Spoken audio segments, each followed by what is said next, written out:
बिस्मिल्लाहिर्रहमानिर्रहीम, अस्सलाम वालेकुम। मैं सैयद इमरान शफ़क़त आपकी खिदमत में हाज़िर हूँ। रात को जो शुगल लगा लाहौर में चौधरी परवेज़ इलाही साहब की गिरफ़्तारी के लिए जो छापा मारा गया, वो ड्यू था, वो होना था।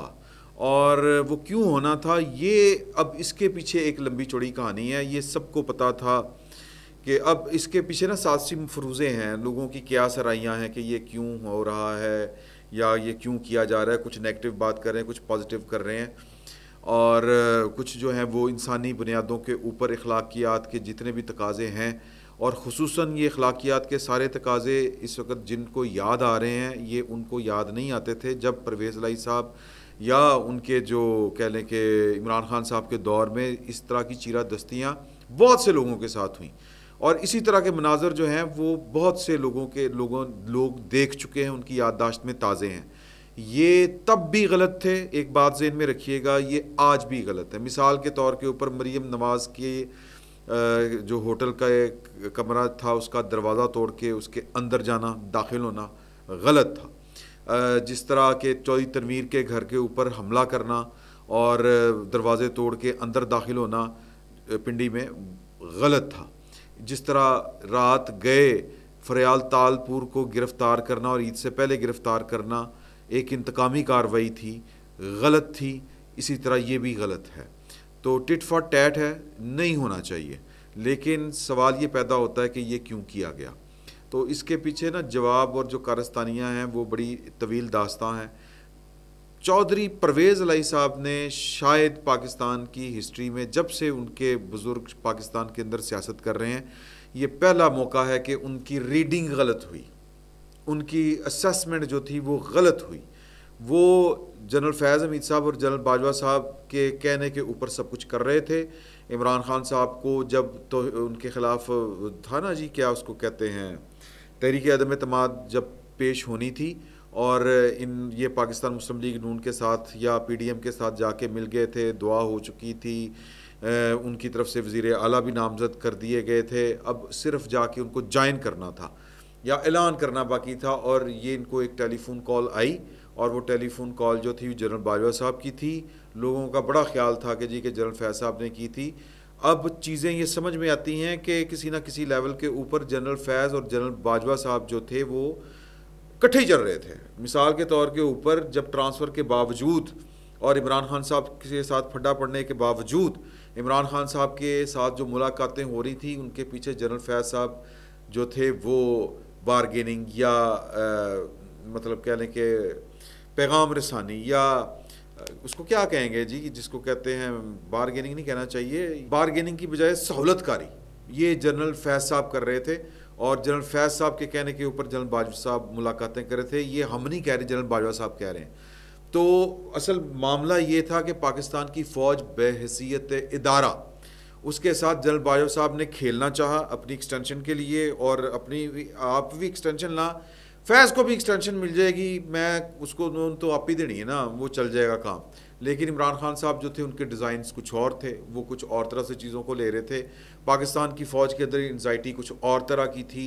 और जनरल बाजवा साहब शायद पाकिस्तान के, वैसे तो कल वैसे हम जिक्र कर रहे थे कि वो जो थे जनरल गुल हसन साहब, उन्होंने जाके इस्तीफ़ा लिया था, और जनरल रहीम ने और जनरल गुल हसन साहब ने जाके जो थे जनरल याहिया बख्तियार, याहिया साहब, जनरल याहिया बख्तियार नहीं, जनरल याहिया ख़ान से इस्तीफ़ा लिया था जाके।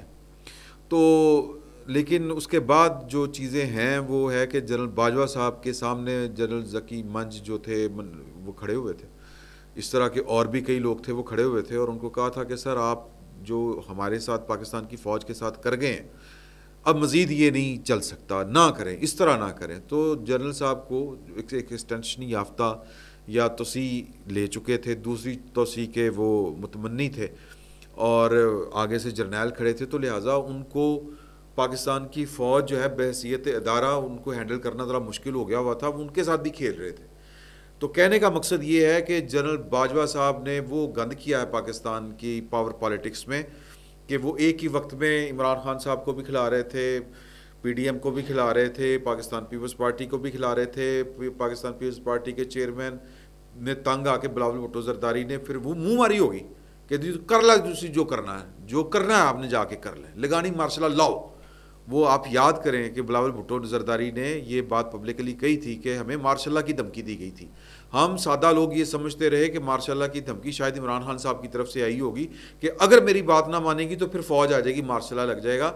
मार्शल की धमकियाँ तो जनरल फैज़ हमीद साहब के बॉस जनरल अपने जो हैं कमर जावेद बाजवा साहब दे रहे थे। तो वो एक ही वक्त में तमाम पार्टियों के को खिला रहे थे, फौज को अलहदा खिला रहे थे, PDM को अलहदा खिला रहे थे, पीपल्स पार्टी को अलहदा डील कर रहे थे और इमरान खान साहब को अलहदा से ब्लैकमेल कर रहे थे। तो नतीजा ये निकला कि जो मिस रीडिंग जो हुई वो अपनी तरफ से, वो मिस रीडिंग नहीं थी, अपनी तरफ से अपने जो परवेज़ लाई साहब हैं, तो उसकी सज़ा जो है वो इनको मिलनी थी। इनको कहने वाले समझाते रहे कि अगला दौर जो है वो जनरल बाजवा साहब फारिग हो चुके हैं, वो जा रहे हैं और इमरान खान साहब की नैया पहले डूब चुकी है, आप एक डूबती कश्ती में सवार हो रहे हैं। इनको समझाने की कोशिशें की, नहीं माने और जाके खड़े हो गए इमरान खान साहब के साथ। और सौदेबाजी ये थी, और वो फिर उसके पीछे बड़ी कहानियाँ हैं कि जी वो फैमिली मजबूर कर रही थी। बेगम साहबा इमरान खान साहब की फ़ैन है, एक तो बेगम है बैठी हैं और दूसरी बेगम का पता चल चुका था, तो बेगम को राज़ी करने के लिए इनको बचाना, मतलब इमरान खान साहब के साथ चलना उनकी मजबूरी बन चुकी थी। बेटा अलहदा से मुँह ज़ोर हो गया था, वो अपनी शरीकेबाजी जो है, चुदराहट अपने कज़न्स की, वो कबूल नहीं कर सकता था। तो इस तरह के फैमिली के जो इश्यूज़ थे उन्होंने परवेज़ लाई साहब को मजबूर किया, उन्होंने ड्राइव किया। इस तरह की वो मजबूरियाँ बयान करते थे, लेकिन उनके बेसिकली अंदाज़े गलत हुए थे। और फिर उसके बाद जब असम्बलियाँ तोड़ने की बारी आई तो इनको कहने वाले कहते रहे कि आपने असम्बलियाँ नहीं तोड़नी, लेकिन उनके पास फिर अगेन इमरान खान साहब की बात मानना और फ्यूचर इमरान खान साहब के साथ सियासत करना, इसके अलावा और कोई चारा नहीं था। अब ये बातें हैं। फिर उसके बाद जो है वो मोहम्मद खान पट्टी की गिरफ्तारी, मोहम्मद खान पट्टी को निचोड़ लिया गया, सारी इन्फॉर्मेशन ले ली गई। ना सिर्फ वो कि चौधरी परवेज़ लाई साहब के जो ज़ाती निजी पर्सनल करैक्टर के मामलात से लेके उनके सियासी और उनके पावर पॉलिटिक्स में अदलिया के साथ उनके मामलात किस तरह डील होते हैं, मुज़ाहिर अली अकबर नकवी साहब किस तरह करके मामलात को सेटल करते हैं, ये सारी बातें भी भाई लोगों ने, पाकिस्तान के हसास अदारों ने वो इकट्ठी कर ली। और वो ना सिर्फ वो, और भी इनके कई अहम तरीन लोग जो हैं वो गिरफ़्तार हैं और उनको निचोड़ा जा रहा है, उनसे इन्फॉर्मेशन ली जा रही है। तो परवेज़ लाई साहब को एक ख़्याल है कि जो ये कल उनके ऊपर अफ्ताद आई है, ये बेसिकली बातें ना मानने की वजह से आई है, क्योंकि इस वक्त जितना पाकिस्तान के अंदर फसाद पड़ा हुआ है और वो इमरान खान साहब की सूरत में पड़ा हुआ है, दो बंदों की वजह से पड़ा हुआ है। नंबर 1 परवेज़ लाई साहब, और परवेज़ लाई साहब से भी पहला नंबर जो है, मैं नंबर 1 बल्कि सुपर 1 नंबर 1 कहना चाहिए, वो उमरता बंदयाल साहब हैं कि ना वो 63A की तशरीह करते कि परवेज़ लाई साहब को दोबारा कुर्सी पे बिठाते इमरान खान साहब की ख्वाहिश के ऊपर, ना इस वक्त पाकिस्तान में जो है वो ये वाले सवाल खड़े होते जो सियासी अदम इस्तेहकाम है। और किन हालात में सियासी अदम इस्तेहकाम है कि जिन हालात में पाकिस्तान जो है वो एक एक डॉलर को तरस रहा है, एक एक डॉलर के लिए वो बारगेन कर रहा है। यानी कि पाकिस्तान को डिफ़ॉल्ट करने के ऊपर इमरान खान साहब ने अपना पूरा किरदार अदा किया, और इस किरदार उनके जो हेल्प की, ये किरदार अदा करने में वो हेल्प की है परवेज़ लाई साहब ने और उमर अताब बंदयाल साहब ने और उनके हवारियों ने। तो परवेज़ लाई साहब गर्दाब में हैं, परवेज़ लाई साहब बचेंगे नहीं, ये एक ख्याल है, ये लोग तसव्वुर ये कर रहे हैं, एक बहुत बड़ा हल्का ये उसकी असेसमेंट है। और ये कुछ लोग जो इन्फॉर्मेशन पास कर रहे हैं, ये उस बुनियाद के ऊपर ये मैं बात आपके साथ शेयर कर रहा हूँ कि ये कुछ लोग ये क्लेम कर रहे हैं, और जाहिर है कि वो जो क्लेम कर रहे हैं वो हुकूमत वाले हैं और हुकूमती इदारे हैं जो ये बातें क्लेम कर रहे हैं कि जी कि परवेज़ लाई साहब को इस उनका जुर्म ये है, वो जुर्म ये बताते हैं कि इनको माफ़ी कोई नहीं है। लेकिन सर ये जो ये वाली खेलें होती हैं ना पावर पॉलिटिक्स की, ये बड़ी लेयर्स के अंदर होती हैं। ये होते हैं कवाकिब कुछ नज़र आते हैं, कुछ देते हैं बाजीगर धोखा खुला, ऐजिंदा कोई शेर है, शेर मैं पढ़ते हैं ना मैं परेशान हो जाता हूँ, वैसे ना ही पढ़ा मेरा ख्याल है क्वाकब, मतलब नज़र आते हैं कुछ, होते हैं कुछ है, निकालो। तो बाजीगर हैं जी, और इसमें धोखे होते हैं, आँख का धोखा होता है। ये जो पावर पॉलिटिक्स है होता कुछ है, किया कुछ जाता है। अब जो डरे और सहमे हुए लोग हैं वो उनकी असेसमेंट क्या है कि ये जो इस्टेब्लिशमेंट ये कर रही है, जो कर रही है, जो कल परवेज़ इलाही साहब के साथ हुआ, उनके पास दलाइल बड़े मज़े के हैं। वो कहते हैं कि जी कि वो पाकिस्तान की पुलिस का कौन सा ऐसा अफसर है जिनको चौधरी बरादरान के घरों की तरतीब का और उनके घरों की तरतीब और तरकीब का नहीं पता कि किस दरवाज़ा, कौन सा दरवाज़ा। ये इनके एक लाइन में घर है चौधरी ज़ोहर रोड के ऊपर। अगर आप ये है ना शाहजमाल वाला जो अंडरपास है, इसे आप गुलबर्ग की तरफ लेफ़्ट को हों तो आप थोड़ा सा आगे जाएं तो ये इनके लाइन में घर हैं सारे, और ये इनके घरों के दरमियान में कोई दीवार नहीं है। बाहर से आपको अलग-अलग नज़र आएंगे। दीवार कुछ अर्सा पहले तक नहीं थी, कल रात को अगर हो गई हो तो मुझे नहीं पता। तो दीवारें कोई नहीं है, यानी वो इन्होंने वेड़ा साझा यूँ कह लें। वो जो इनकी लॉन्स हैं वो उनके दरमियान कोई दीवार नहीं है, ठीक है जी। जो रिहायशी इलाके हैं वो पीछे हैं, कवर्ड एरिया जिसको कहते हैं, और वो भी अंदर से एक दूसरे के साथ मिले हुए हैं। समझ रहे हैं ना बात। और मतलब आप चौधरी परवेज़ इलाही के घर हैं तो अगर आपको जाना है चौधरी परवेज़ इलाही साहब ने चौधरी शुजात साहब के पास, तो उनको कोई प्रॉब्लम नहीं होगा। उससे अगले घर जाना हो वहीं से वो चले जाएंगे, उनको बाहर सदर दरवाजे से नहीं जाना पड़ेगा। फिर इन घरों को पिछली गली भी लगती है। मतलब वो केड़ा पुलिस अफसर है जिसको ये जिसके इल्म में ये बात नहीं है कि चौधरी परवेज़ इलाही साहब के घर की सूरत हाल क्या है। अगर उन्होंने रेड करनी थी तो जिसने ये प्लान बनाया था, कॉन्टीजेंट प्लान जो कहते हैं, कि जिसने ये ऑपरेशन डिज़ाइन किया था, फिर उन्होंने जनाब नीवे था बहा के तो फिर 100 छितर लाने चाहिए ने उस अफसर जिन्हें भी बढ़ाया कि तेनू अंकल है पता नहीं कि चौधरी परवेज़ इलाही पिछले दरवाजे से भी गायब हो सकता है। बल्कि कहने वाले कहते हैं कि वो कोई मतलब जो होता नहीं अंडरग्राउंड रास्ते भी होंगे। तो मतलब वो जिसने ये ऑपरेशन प्लान किया है उसको चारों तरफ से घेरना चाहिए था, या हमसे ज़्यादा वो बेहतर जानते हैं। हम तो एक ले मैन वाले हैं ना, हमें ऑपरेशंस का नहीं पता कि ये जो कमांडो ऑपरेशन होते हैं किस तरह से होते हैं। तो अंदर के नक्शे तक हमने तो जेम्स बॉन्ड की फिल्मों में ही देखे हैं इस तरह के ऑपरेशन, कि उनके पास जो हैं वो घरों के नक्शे तक होते हैं कि यार इधर जा रहा है, इधर जा रहा है। ऑपरेशन करना हो तो देसी पुलिस जो है वो हमारी जो पंजाब पुलिस है, पुलिस जिसको कहते हैं, पुलिस नहीं पुलिस, वो सर उसके साथ मुलाजमीन किसे वो रैकी करवाई होती है। चौधरी साहब के घर के जो मुलाजम हैं उनके ज़रिए उन्होंने पहले रैकी करवाई होती है कि अच्छा किन्ने बजे आते हैं, किन्ने बजे जाते हैं, दरवाज़ा केड़ा इस्तेमाल होंदा है, किधरों दी आते हैं, कोई घर तहखाना तो नहीं हैगा, कोई सुरंग तो नहीं हैगी, किस तरह, ये सारी बातें पता करके फिर इस तरह के ऑपरेशन होते हैं। और ये ऐसा ऑपरेशन था 8 घंटे जारी रहा। चौधरी परवेज़ इलाही नहीं पड़े गए। क्यों नहीं पकड़े गए? सवाल ये है क्योंकि कोई पकड़ना नहीं चाहता था। ये एक गुमान है, ये एक असेसमेंट है। अब कोई नहीं क्यों पकड़ना चाहता, हीरो बनाया जा रहा है यार। क्यों हीरो बनाया जा रहा है? कि इमरान खान साहब ने नाअहल होना है, एक वक्त आना है, उन्होंने नाअहल होना है, और अगला इलेक्शन मोस्ट प्रोबेबली, अब 2 सूरतें बनती हैं। ये बात जो पॉलिटिकल साइंस की लॉजिक वो बताती है कि अगला जो इलेक्शन 2023 के अगस्त में हो, जुलाई में हो, मई में हो, या वो अक्टूबर में हो, जब भी हो, नवंबर में हो, वो जब भी होगा या तो नवाज शरीफ जो है वो अहल होगा या फिर इमरान खान भी नाअहल होंगे। सादा जी गल है, ये बात अपने पल्ले बांध लें।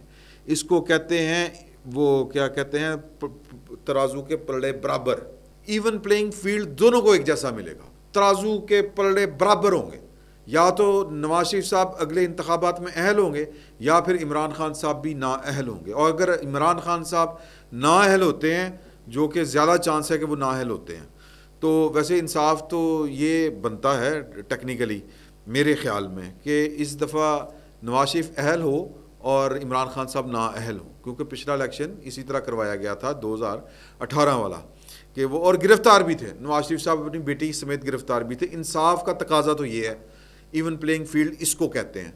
तो या इंसाफ करें, यूँ होता है इंसाफ बिलकिस्त, कि तब ये भी जो हालत नवाज शरीफ की थी 2018 में, वो हालत इमरान खान साहब की 2023 के इंतखाबात में हो तो फिर इंसाफ होता है। तो अगर इमरान खान साहब जेल में होते हैं, नाअहल होते हैं, तो फिर पार्टी तो फिर जनाब चलाई जाएगी परवेज़ इलाही साहब द बेस्ट कैंडिडेट। आप तसव्वुर करें कि कौन हो सकता है।